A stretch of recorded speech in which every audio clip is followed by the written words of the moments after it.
वसुधैव कुटुंब रूपी परिवार वर्ग को मो नमस्कार। पूर्वर आमे विभिन्न प्रकारर विषय उपरे चर्चा करिथिलु। आज आमे एक भिन्न विषय रे चर्चा करिबा। बहुत लोकंक पाखरे जातक न थाए किंबा जन्म समय किंबा जन्म तारीख मध्य न थाए।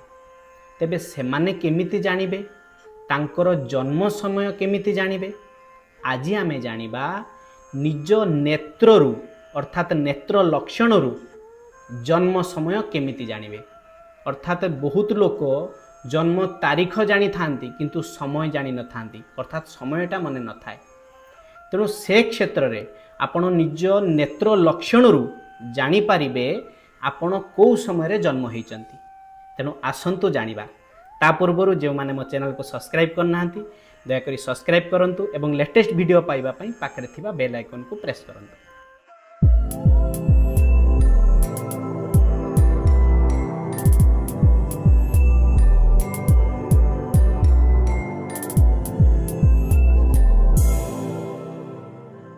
सर्वप्रथमे यस्यास्ति चक्षुः खलु कालवर्णं रात्रौ द्वियामं जनने जनस्य आस्याम वर्णं तदपेक्षया चेद घटिमितं वै समयं समीयात्। अर्थात जो व्यक्तिर नेत्र कला वर्ण देखा जीवो सही व्यक्तिर जन्म समय मध्यरात्रि रे अर्थात राति प्राय 12 रे। जदि ईषत् सामान्य हाल्का कला वर्ण होइथिबो तेबे व्यक्तिर मध्यरात्रिर 1 घटी परे जन्म अर्थात 12:24 पाखापाखि रे जन्म। यहाँ परे मधुव्रताभम यदि चेच्च चक्षुस्तारा समेतम यदि वाहि कृष्णम तदा जनन्याम जनने जनस्य दिष्टम वदेत 2-3 घटी प्रमाणम।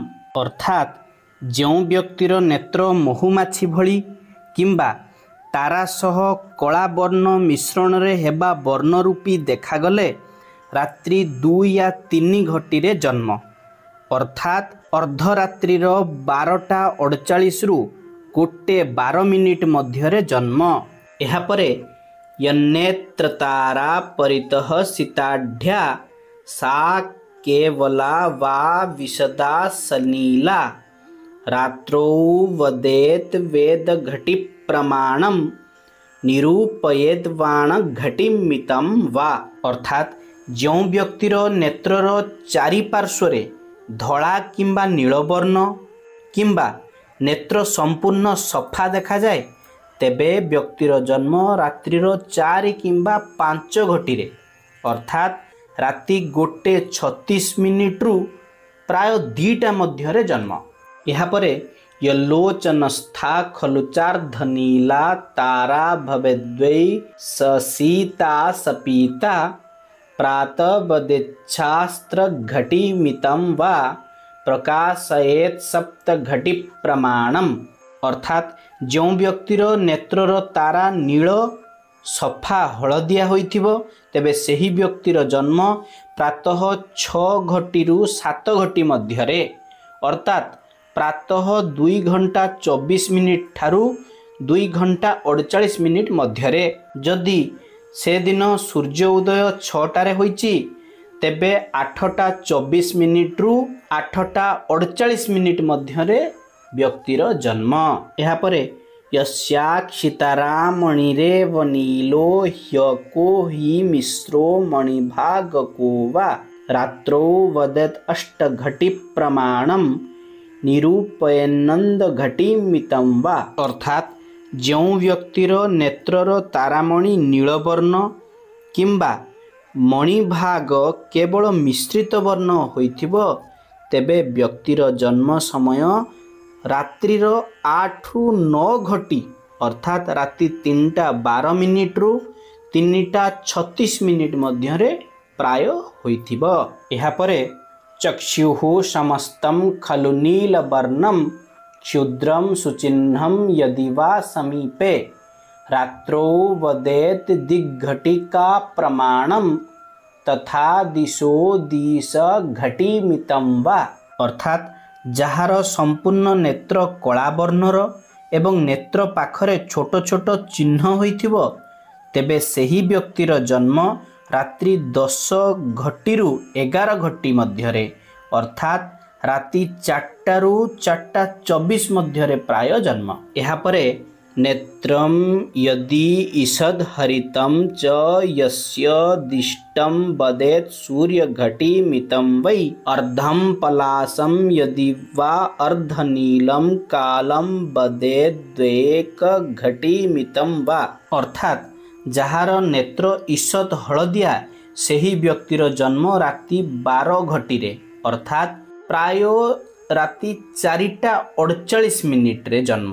जहार नेत्र अधा पलास फूल रंगर एवं आउ अधा कला रंगर देखाजिबो सेही व्यक्ति राति 1:02 घटी अर्थात 12:24 रु 12:48 मध्यरे प्राय जन्म होइथिबो। एहापरे ईषत् पलासम मलिनम च यस्य विलोक्यते चेत मनुजस्य चक्षुः दिवा वदेत बन्हि घटी प्रमाणम निरूपयेत वेद घटी मितम वा अर्थात जहार नेत्र ईषत् पलास फूल रंगर एवं सामान्य मलिन पड़िथिबो सेही व्यक्तिर जन्म दिनर 3 रु 4 घटी मध्यरे अर्थात दिन 1:12 रु 1:36 मध्यरे जन्म होइथिबो। एहापरे नेत्रस्य तारा मणिरेव नीलो विदृश्यते वा हरितो अपराह्ने ब्रूयात् तदा बाण घटी प्रमाणम बुधो वदेत शास्त्र घटी मितम वा अर्थात जो व्यक्तिर नेत्ररे तारामणि नीलवर्ण किंबा सबुज वर्ण तेबे व्यक्तिर जन्म अपराह्न 5 किंबा 6 घटी अर्थात दिन 2टारू 2:24 मध्यरे जन्म। एहापरे बिडाल नेत्र प्रतिमं च चक्षुः प्रतीयते यस्य जनस्य नूनम रात्रौ वदेत सप्त घटी प्रमाणम विचारयेत नाग घटी मितम वा अर्थात जहार नेत्र बिलेर आखि भली किंबा आखिर मध्य भाग नाली वर्ण होइथिले व्यक्तिर जन्म अपराह्न 9 या 10 घटी अर्थात अपराह्न 3:36 रु 4टा मध्यरे प्राय जन्म। अंतिमरे आरक्तावर्णम यदि वा हि कृष्णम प्रतीयते यस्य नरस्य नेत्रम रात्रौ वदेदीश घटी प्रमाणम विचार्य सर्वम हृदये निदेशम अर्थात जहार नेत्र नाली बा कला वर्णर होइथिबो सेही व्यक्तिर जन्म अपराह्न 11 घटी अर्थात अपराह्न 4टारे जन्म। तेबे आपण माने जानिले नेत्र लक्षणरू निजर जन्म समय केतेबेले। तेणु आशा करुच्ची भिडियोटी आपण मानकु भल लागिथिबो। जदि भल लागिता तेबे समस्तंकु शेयर करंतु। आज पई एतिक धन्यवाद। नमो नमः।